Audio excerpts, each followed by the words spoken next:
Welcome to my channel ideal CAD expert. दोस्तों, आज के इस नए वीडियो में मैं आप लोगों को डॉल स्टार्टर का पावर डायग्राम और कंट्रोल डायग्राम कैसे कनेक्शन करते हैं आज के इस नए वीडियो में आप लोगों को बताने वाला हूं और आप लोगों को सिखाऊंगा।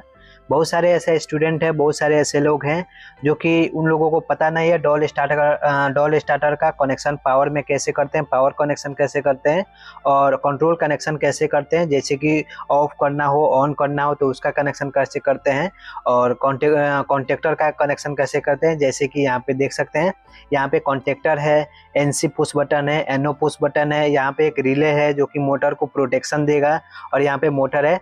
तो दोस्तों, डॉल स्टार्टर का कनेक्शन करने के लिए, पावर और कंट्रोल का कनेक्शन करने के लिए इतना इक्विपमेंट हमें रिक्वायरमेंट होता है।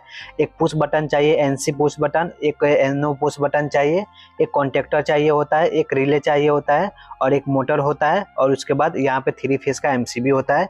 डॉल स्टार्टर का कनेक्शन करने के लिए पावर का या कंट्रोल का इतना इक्विपमेंट हमारे पास होना चाहिए। उसके बाद चलिए दोस्तों, अब मैं आप लोगों को सिखाऊंगा पावर डायग्राम कैसे, पावर का कैसे कनेक्शन करते हैं। डायग्राम आप लोगों को बताऊंगा, समझाऊंगा और कंट्रोल का कैसे कनेक्शन करते हैं और उसका भी डायग्राम आप लोगों को बना करके बताऊंगा और सिखाऊंगा।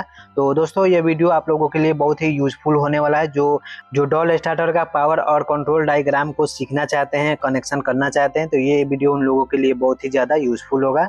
तो चलिए दोस्तों, वीडियो को स्टार्ट करते हैं। वीडियो को स्टार्ट करने से पहले अगर आप मेरे चैनल पे पहली बार आए हैं तो मेरे चैनल को सब्सक्राइब करके बेल आइकन को ऑन कर लीजिए ताकि अगला आने वाला वीडियो सबसे पहले आपको मिले।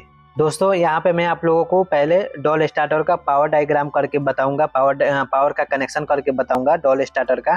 तो डॉल स्टार्टर का पावर का कनेक्शन करने के लिए सबसे पहले हमें कुछ इक्विपमेंट का ज़रूरत होगा। जैसे कि 3 फेज का एमसीबी चाहिए, कॉन्टेक्टर चाहिए और यहाँ पे हमें एक रिले चाहिए जो कि मोटर को प्रोटेक्शन करेगा और यहाँ पे एक 3 फेज का मोटर हमें रिक्वायरमेंट होगी। तो यहाँ पे देखेंगे दोस्तों, 3 फेज का एमसीबी हमने रख लिया है, कॉन्टेक्टर रख लिया है, रिले रख लिया है और यहाँ पे मोटर है। अब हम इसका पावर का कनेक्शन करेंगे। तो इसका कनेक्शन करने के लिए सबसे पहले दोस्तों हमें R plus Y plus blue का सर्किट लेना होगा कनेक्शन करने के लिए। तो सबसे पहले यहाँ पे देखेंगे इस एमसीबी के अंदर में ये इनपुट का कनेक्शन होगा। यहाँ पे ये जो 3 पॉइंट दिखाई दे रहा है आपको इनपुट में, यहाँ पे आर वाई बी का कनेक्शन लेकर के आएंगे, फेस लेकर के आएंगे और यहाँ पे इनपुट में कनेक्शन करेंगे। तो चलिए हम लेकर के कनेक्शन आते हैं। इस प्रकार से सबसे पहले हम आर लेकर के आएंगे इस प्रकार से और ला करके पहले नंबर पॉइंट में कनेक्शन कर देंगे। उसके बाद येलो कलर का सर्किट लेकर के आएंगे, इस प्रकार से येलो कलर का सर्किट लाएंगे और ला करके दूसरे नंबर पॉइंट में यहाँ पे कनेक्शन कर देंगे। उसके बाद तीसरे नंबर पॉइंट में हमें ब्लू कलर का सर्किट का कनेक्शन करना है।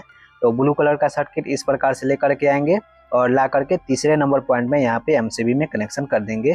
तो इस प्रकार से इस एमसीबी के इनपुट तक हमारा 3 फेज का कनेक्शन आ जाएगा आर वाई बी का। अब यहाँ पे ये जो एमसीबी के अंदर में देख रहे हैं ये आउटपुट का पॉइंट होता है। यहाँ से आउटपुट निकालते हैं आर वाई बी का और कॉन्टेक्टर में ले जा करके कनेक्शन करते हैं। और यहाँ पे मैं आप लोगों को कॉन्टेक्टर दिखा दूँ, इस कॉन्टेक्टर को मैं जूम करके दिखा देता हूं दोस्तों। यहाँ पे देखेंगे मैंने इस कॉन्टेक्टर को जूम किया है। तो यहाँ पे देखेंगे आप लोगों को 4 पॉइंट दिखाई दे रहा होगा, 1 2 3 4। लेकिन दोस्तों चौथा नंबर जो ऑप्शन देखेंगे, यहाँ पे चौथा नंबर जो पॉइंट दिया हुआ है ये पावर का कनेक्शन के लिए नहीं है, ये एनओ है। यानी कि यहाँ पे 13 नंबर लिखा हुआ है, एनओ लिखा हुआ है, ये कंट्रोल के लिए यहाँ पे पॉइंट दिया गया है। यहाँ पे कंट्रोल करेंगे, कंट्रोल का जो डायग्राम कनेक्शन करेंगे यहाँ पे उसका कनेक्शन करेंगे। यहाँ पे नॉर्मली आपको आर वाई बी का कनेक्शन यहाँ पे देखेंगे, यहाँ पे आप लोगों को करना है। जैसे कि यहाँ पे देखेंगे L1 लिखा हुआ है, L2 लिखा हुआ है, L3 लिखा हुआ है। तो यहाँ पे हमें पावर का कनेक्शन करना होता है, यानी कि आर वाई बी ला करके यहाँ पे कनेक्शन करना होता है। ये जो लास्ट वाला 13 एनओ लिखा हुआ है यहाँ पे हमें पावर का कनेक्शन नहीं करना होता है दोस्तों, ठीक है।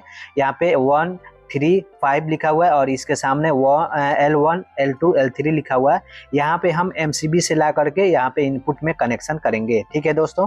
तो अब यहाँ पे हम एमसीबी के आउटपुट से यहाँ से वायर लेकर के जाएंगे और यहाँ पे जैसे कि मैंने आप लोगों को बताया यहाँ पे 3 पॉइंट दिया हुआ है, इस 3 पॉइंट में हम कनेक्शन करेंगे L1 L2 L3 में। तो यहाँ से हम रेड कलर का सर्किट लेकर के जाएंगे आउटपुट में इस प्रकार से और ले जा करके कॉन्टेक्टर के L3 में कनेक्शन कर देंगे। यहाँ पे 5 नंबर पॉइंट लिखा होगा और L3 लिखा होगा, वहाँ पे हम कनेक्शन कर देंगे। उसके बाद यहाँ पे येलो कलर का सर्किट दूसरे नंबर पॉइंट से ले जाएंगे एमसीबी से आउटपुट में। इस प्रकार से येलो कलर का सर्किट लेकर के जाएंगे और 3 नंबर यानी कि L2 में ले जा करके इस प्रकार से कनेक्शन कर देंगे। उसके बाद यहाँ पे ब्लू कलर का सर्किट यहाँ से आउटपुट में लेकर के जाएंगे, इस प्रकार से लेकर के जाएंगे सर्किट और ले जा करके L1 में यानी कि 1 नंबर पॉइंट में कनेक्शन कर देंगे। इस प्रकार से MCB के आउटपुट से लेकर के कॉन्टेक्टर के इनपुट तक पावर का कनेक्शन हमारा हो जाएगा। अब यहाँ पे कॉन्टेक्टर को फिर से जूम करके आउटपुट का आप लोगों को पॉइंट दिखा देता हूँ।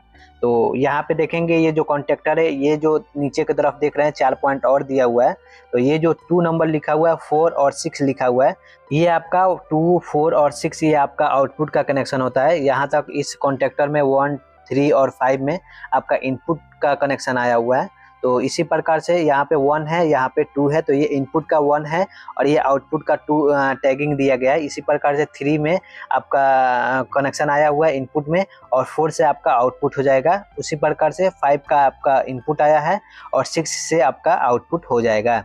तो यहाँ पे आपका आउटपुट का है और ये NO का 14 नंबर पॉइंट है, यानी कि 13 नंबर में इनपुट करते हैं कंट्रोल के लिए, जो कि मैं कंट्रोल का डायग्राम का कनेक्शन करूंगा तो वहाँ पे आप लोगों को बताऊंगा। NO का कनेक्शन करने के लिए 13 नंबर में इनपुट देते हैं और 14 नंबर से आउटपुट निकालते हैं। इसी प्रकार से सेम ये है, 1 नंबर, 3 नंबर, 5 नंबर से इनपुट देते हैं और 2 नंबर, 4 नंबर, 6 नंबर से आउटपुट का कनेक्शन निकालते हैं पावर डायग्राम में। ठीक है दोस्तों, तो यहाँ से हम आउटपुट का कनेक्शन करेंगे पावर डायग्राम का। तो चलिए अब यहाँ पे हम कनेक्शन करते हैं। तो यहाँ तक इनपुट में हमारा कनेक्शन आ चुका है। अब यहाँ पे आउटपुट में कनेक्शन लेकर के जाएंगे और OLR में ले जाकर के कनेक्शन करेंगे। तो OLR का भी कनेक्शन यहाँ पे आप लोगों को दिखा देता हूँ। मैं यहाँ पे वायर्स के माध्यम से आप लोगों को दिखाऊंगा, लेकिन यहाँ पे OLR के अंदर में देखेंगे तो ऑलरेडी आप लोगों को 3 पॉइंट दिया होता है। तो OLR भी आप लोगों को जूम करके दिखा देता हूँ। यहाँ पे इस प्रकार से ये जो OLR दिखाई दे रहा है, ये 3 डंटी आपको दिखाई दे रहा है, ऊपर की तरफ है, ये 3 पॉइंट निकला हुआ है। ये OLR ले जा करके सिर्फ इस कॉन्टेक्टर के अंदर में ले जा करके लगा करके इसको नट से टाइट कर देंगे। यहाँ पे जो स्क्रू दिया हुआ है इसको टाइट कर देंगे तो ये आपका ऑटोमेटिक कनेक्शन हो जाएगा। यहाँ पे आप लोगों को वायर लगाने की ज़रूरत नहीं होती है। ठीक है दोस्तों, ये कनेक्शन करने के लिए ही दिया होता है। ये जो 3 पॉइंट दिख रहे हैं ये कॉन्टेक्टर के अंदर में कनेक्शन कर देंगे, इसको डाल के और नट को टाइट कर देंगे, स्क्रू को टाइट कर देंगे तो ये ऑटोमेटिक आपका कनेक्शन हो जाएगा। अब यहाँ पे आउटपुट में आपका यहाँ पे 2, 4, 6 लिखा हुआ है, T1, T2, T3 यहाँ पे OLR के माध्यम से आपका आउटपुट में कनेक्शन आ जाएगा। ठीक है दोस्तों, लेकिन मैं तो यहाँ पे आप लोग को वायर के माध्यम से समझा रहा हूँ। लेकिन अगर आप लोग कनेक्शन करेंगे तो सिर्फ इस OLR को इस कॉन्टेक्टर के अंदर में डाल करके स्क्रू को टाइट कर देंगे तो ये आपका कनेक्शन हो जाएगा और यहाँ से आउटपुट आप ले सकते हैं 2, 4 और 6 से। तो यहाँ पे मैं कनेक्शन करता हूँ। तो यहाँ पे देखेंगे, यहाँ पे कनेक्शन करने के लिए ये कॉन्टेक्टर के 6 नंबर पॉइंट से यहाँ से हम आउटपुट लेंगे रेड कलर का वायर इस प्रकार से और ले जा करके OLR के तीसरे नंबर पॉइंट में यहाँ पे कनेक्शन कर देंगे। इसी प्रकार से 4 नंबर से येलो कलर का सर्किट आउटपुट लेंगे, इस प्रकार से लेकर के जाएंगे और ला करके यहाँ पे दूसरे नंबर पॉइंट में कनेक्शन कर देंगे। और उसी प्रकार से कॉन्टेक्टर के 2 नंबर पॉइंट से यहाँ से आउटपुट लेंगे ब्लू कलर का सर्किट और ले जा करके कॉन्टेक्टर के यहाँ पे तीसरे नंबर पॉइंट में कनेक्शन कर देंगे। तो यहाँ पे मैं डायग्राम के हिसाब से आप लोगों को समझा रहा हूँ, लेकिन OLR को आप लोगों को कनेक्शन करना नहीं होता है। यहाँ पे ऑलरेडी पॉइंट दिया होता है, 3 पॉइंट दिया होता है, इसको आप लोगों को कॉन्टेक्टर में लगा करके स्क्रू को टाइट कर देना होता है, उसके बाद आपका कनेक्शन हो जाता है। ठीक है दोस्तों, अब यहाँ पे एक मोटर है, इसको हमें कनेक्शन करना है, पावर इसको देना है OLR के माध्यम से। तो OLR के माध्यम से कनेक्शन करने के लिए आउटपुट में तो OLR आप लोगों को जूम करके दिखा देता हूँ। यहाँ पे देखेंगे ये जो OLR है, यहाँ पे नीचे की तरफ देखेंगे इसका आउटपुट ये है, 2 नंबर, 4 नंबर, 6 नंबर जो लिखा हुआ है ये आउटपुट होता है, यानी कि OLR में इनपुट का कनेक्शन आ चुका है RYB का। अब यहाँ पे आउटपुट में निकलेगा और आउटपुट से OLR से निकाल कर ले जा करके डायरेक्ट हमें मोटर में कनेक्शन कर देना होता है। अब यहाँ पे OLR से कनेक्शन करेंगे वायर RYB का और ले जा करके मोटर में कनेक्शन करेंगे। तो यहाँ पे 6 नंबर पॉइंट है, यहाँ पे लास्ट वाला जो पॉइंट दिया हुआ OLR में 6 नंबर में, यहाँ पे रेड कलर का सर्किट का कनेक्शन करेंगे इस प्रकार से और ले जा करके आउटपुट में ले जा करके और मोटर में यहाँ पे हम कनेक्शन कर देंगे रेड कलर का। उसी प्रकार से OLR के चौथे नंबर पॉइंट से यहाँ पे जो तीसरा नंबर कनेक्शन का पॉइंट दिया हुआ है, 4 नंबर लिखा होगा वहाँ पे, T2 और 4 नंबर लिखा होगा, वहाँ से येलो कलर का सर्किट कनेक्शन करेंगे और इस प्रकार से सर्किट ले जा करके मोटर में कनेक्शन कर देंगे। उसी प्रकार से OLR के पहले नंबर पॉइंट यानी कि 2 लिखा होगा और T1 लिखा होगा, वहाँ से ब्लू कलर का सर्किट कनेक्शन करके और इस प्रकार से ले करके जाएंगे और मोटर में कनेक्शन ले जा करके कर देंगे। इस प्रकार से देखेंगे दोस्तों, हमने डॉल स्टार्टर का पावर डायग्राम का कनेक्शन कर लिया है, कंप्लीट हो चुका है। अब इस एमसीबी को जैसे ही ऑन करेंगे, ऊपर की तरफ ऑन करेंगे, तो ये मोटर आपका चालू हो जाएगा। तो मैं आशा करता हूं दोस्तों ये डॉल स्टार्टर का पावर डायग्राम आप लोगों को अच्छे तरीके से समझ में आ गया होगा। अब नेक्स्ट वीडियो में आप लोगों को बताऊंगा डॉल स्टार्टर का कंट्रोल डायग्राम कैसे कनेक्शन करते हैं इस कॉन्टेक्टर और इस ओएलआर के माध्यम से, क्योंकि हमें जब मोटर चालू हो जाता है तो उसको ऑफ या ऑन भी करना होता है। तो यहाँ पे स्विच बटन लगाएंगे, यानी कि पुश बटन लगा करके इसको ऑफ या ऑन करने का काम करेंगे। तो इसको कनेक्शन कैसे करेंगे कॉन्टेक्टर में और रिले में, ताकि स्विच को ऑन करें, पुश बटन को ऑन करें, ग्रीन कलर का पुश बटन, तो ये मोटर आपका चालू हो जाए। और इस रेड कलर के एनसी पुश बटन को दबाएंगे तो ये आपका मोटर ऑफ हो जाएगा। तो इसका जो वीडियो है नेक्स्ट वीडियो में देखेंगे। आज के इस नए वीडियो में मैंने आप लोगों को बताया डॉल स्टार्टर का पावर डायग्राम का कनेक्शन कैसे करते हैं। तो दोस्तों अगर आप लोगों को यह वीडियो अच्छी लगी तो लाइक जरूर कीजिएगा। मेरे चैनल पे पहली बार आए हैं तो मेरे चैनल को सब्सक्राइब करके बेल आइकन को ऑन कर लीजिएगा दोस्तों। चलिए दोस्तों, फिर मिलते हैं किसी नेक्स्ट वीडियो में, तब तक के लिए टेक केयर, बाय बाय दोस्तों।